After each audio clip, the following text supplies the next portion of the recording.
Hola amigos, sean bienvenidos una vez más al canal, y muchas gracias a todos por pasarse nuevamente por aquí. Antes que nada, una disculpa a todos porque ha pasado mucho tiempo desde la última vez que subí un video, pero estamos de vuelta para retomar este bonito proyecto.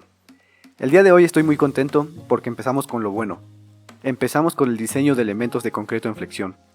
Hay varias razones por las que tenía muchas ganas de tocar este tema. Para empezar, los elementos de concreto en flexión son el pan de cada día de un ingeniero. En edificios medianos, lo más común es utilizar concreto reforzado. Un poco menos frecuente es el uso de acero estructural y por último está el uso de la mampostería. Repito, esto para estructuras medianas. Para casa habitación de interés social, quizá lo más común y lo más razonable sea el uso de mampostería, y en estructuras muy grandes se opta por utilizar acero estructural.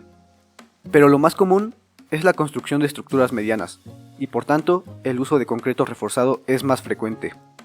Intenté encontrar algún artículo que hiciera una comparación de los volúmenes de construcción de concreto y de acero estructural, pero no lo hallé, así que hice un recuento de los proyectos de edificación en los que me he involucrado, y de 25 que pude recordar, 23 son proyectos de entre 20 y 30 niveles de altura.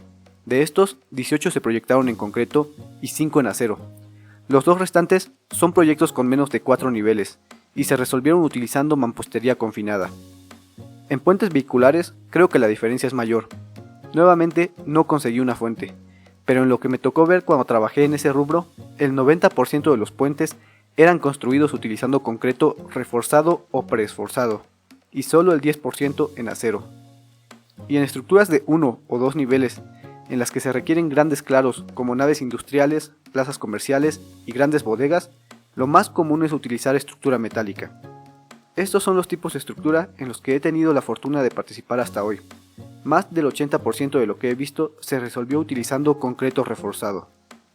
No quiero decir que este sea un dato absoluto, solo es lo que me ha tocado ver, y desde mi perspectiva es más frecuente el diseño de estructuras de concreto que de acero.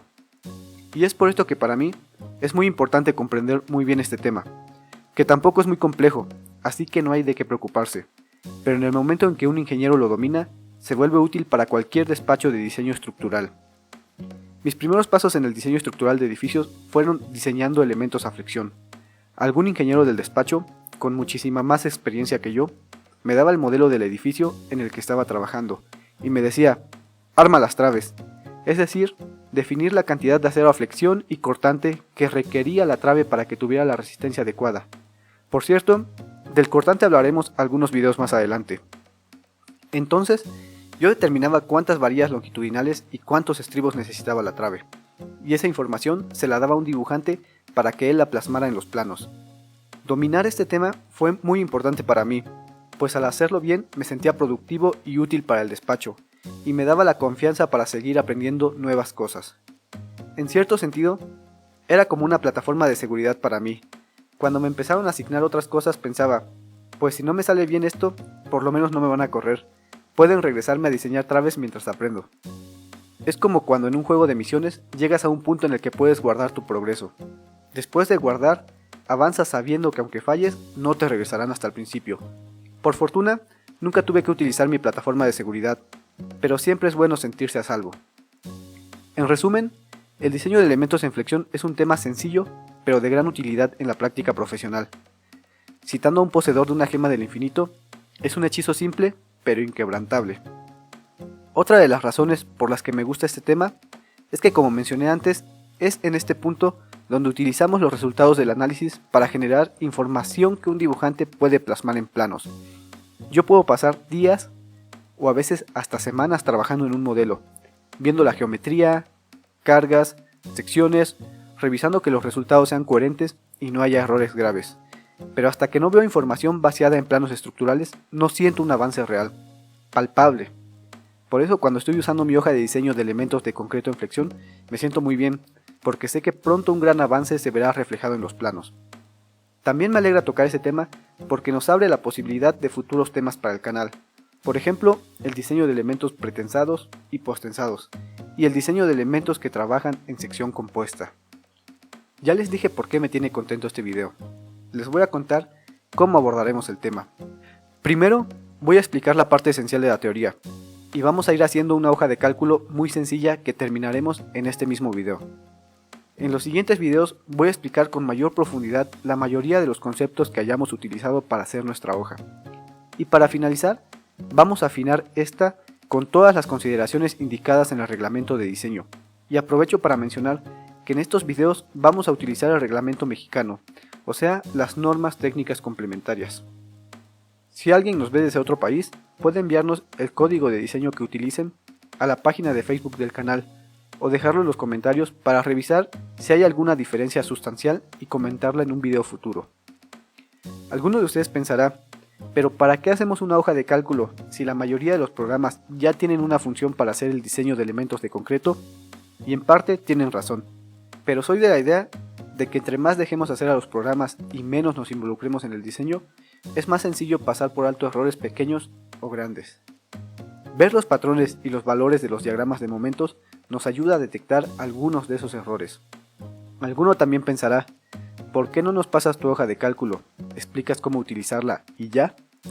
Y sobre eso, yo pienso que cada uno debe preparar sus herramientas y personalizarlas a su gusto para poder sacarles el mayor provecho posible. Y yo les pregunto, ¿alguno utilizaría la hoja de un extraño sin revisar si está bien? Espero que ninguno lo haga de esa manera y todos utilicen herramientas que han verificado. Pero para revisar la hoja de alguien más, uno debe conocer el tema. Y si conoces el tema, es mejor hacer una hoja propia. Y después de 5 minutos de palabrería, vamos a empezar con lo interesante. Primero que nada, ¿qué es la flexión? Cuando tenemos una barra, es decir, un elemento con una dimensión sensiblemente mayor a las otras dos, el efecto de una fuerza actuando de forma perpendicular al eje de la barra es lo que llamamos flexión.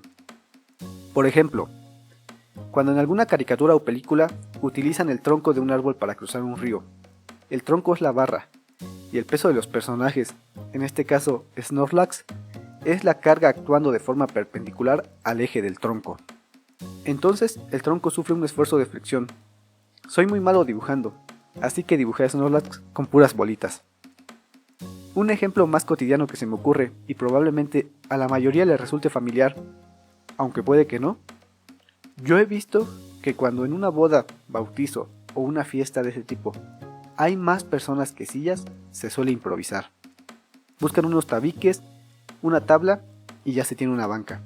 En ese caso, la tabla es la barra y el peso de los invitados la carga perpendicular al eje de la tabla. Un trampolín desde el cual una persona se lanza un clavado también está en flexión por efecto del peso del clavadista. Algo más aplicado a nuestro rubro podría ser una trave de cualquier edificio o puente, una viga riel en una planta de prefabricados.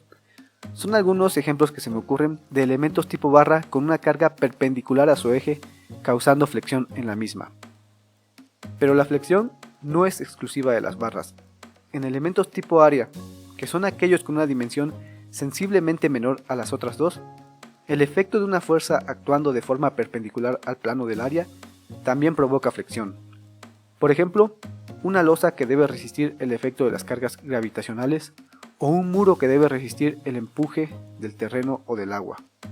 Bajo ciertas condiciones, también una fuerza actuando en el plano de un elemento área puede provocar flexión. Por ejemplo, los muros de un edificio sometido a solicitaciones sísmicas. Esto que acabo de mencionar nos da cierta noción de cuándo un elemento está trabajando a flexión, y para determinar la magnitud de la misma debemos tomar en cuenta algunos factores como lo son las condiciones de apoyo del elemento, el claro, la magnitud y la zona de acción de la carga. Todos estos factores son externos al elemento, pero veamos internamente qué pasa. Para entender mejor, vamos a partir de algo más sencillo como la compresión. Sabemos que la compresión provoca que dos secciones se acerquen entre sí. Podemos decir que la distancia entre secciones se acorta. Intentaré ilustrarlo un poco.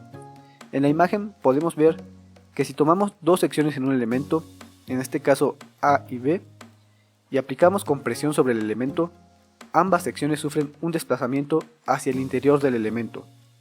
Estas secciones tienen ahora una nueva ubicación que denominaremos A' y B'. La distancia que hay entre A' y B' es menor que la que había originalmente entre las secciones A y B. Por otro lado, la tensión provoca que dos secciones se alejen entre sí. En este caso, la distancia entre secciones incrementa. Nuevamente intentaré ilustrarlo. En la imagen ahora hemos tomado las secciones A y B del elemento. Si a este le aplicamos tensión, las secciones A y B se desplazarán nuevamente, pero esta vez hacia afuera del elemento. A las nuevas secciones las llamaremos A' y B', y en esta ocasión la distancia que hay entre A' y B' es mayor que la que había originalmente entre las secciones A y B. Podemos ver que tanto la compresión como la tensión provocan un desplazamiento de las secciones. Ahora, si vamos con la flexión ocasiona un giro de las secciones. Otra vez voy a utilizar una imagen para intentar que quede claro. Si tomamos dos secciones de un elemento, esta vez vamos a utilizar 4 puntos, la sección AC y la sección BD, y a este elemento le vamos a aplicar un momento flexionante. Vemos que las secciones han girado. Los puntos de la parte superior que seleccionamos se desplazan hacia el interior del elemento, y vemos que la distancia que hay entre A' y B' es menor que la distancia que había originalmente entre los puntos A y B. Es decir, la parte superior del elemento está a compresión. En la parte inferior podemos ver que los puntos C' y D' se han desplazado hacia afuera del elemento. La distancia entre C' y D' es mayor que la que había originalmente entre los puntos C y D. Es decir, la parte inferior del elemento está a tensión. En el caso de una viga simplemente apoyada, como la de la imagen, la parte superior de la sección de la viga estará en compresión y la inferior estará en tensión. Una vez que tenemos claro que una parte del elemento trabajará a tensión y otra a compresión, lo que tenemos que hacer es verificar que estas zonas tengan la capacidad necesaria para resistir las fuerzas a las que serán sometidas. Comencemos con la zona de tensión. Hay 3 cosas que escuché 1000 veces durante la carrera. La primera es que el agua es el principal enemigo de las carreteras. La segunda es que para cuantificar la madera de las cimbras, la unidad de medida es el pietablón. Y la tercera es que el concreto no tiene capacidad para resistir fuerzas de tensión. Entonces, ¿qué hacemos? Pues utilizamos acero de refuerzo para resistir esas fuerzas de tensión. Pero ¿cuánto acero? En un momento vamos a definir eso. Pero, ¿qué pasa con la compresión? Bueno, el concreto tiene un muy buen comportamiento a compresión, así que solo debemos verificar que el área que está trabajando sea suficiente para resistir la fuerza a la que será sometida. Y creo que ahora sí estamos listos para ver cómo determinamos la resistencia a flexión de un elemento. Antes que nada, quiero mencionar que para determinar esta resistencia, actualmente se utiliza el método LRFD, del cual hablé en un video anterior. Recomiendo que vayan a buscar el video si no lo han visto aún. Parece que llevo más de 10 minutos hablando. Lo dejaré hasta aquí por hoy y continuaremos en una segunda parte. Gracias a todos por pasarse por aquí. Espero que les haya servido de algo el contenido del video. Por favor, escríbanme en los comentarios qué les pareció, alguna duda o algún tema que quieran que toquemos en un futuro. Se los agradecería y seguramente me ayuda a mejorar. Hasta pronto.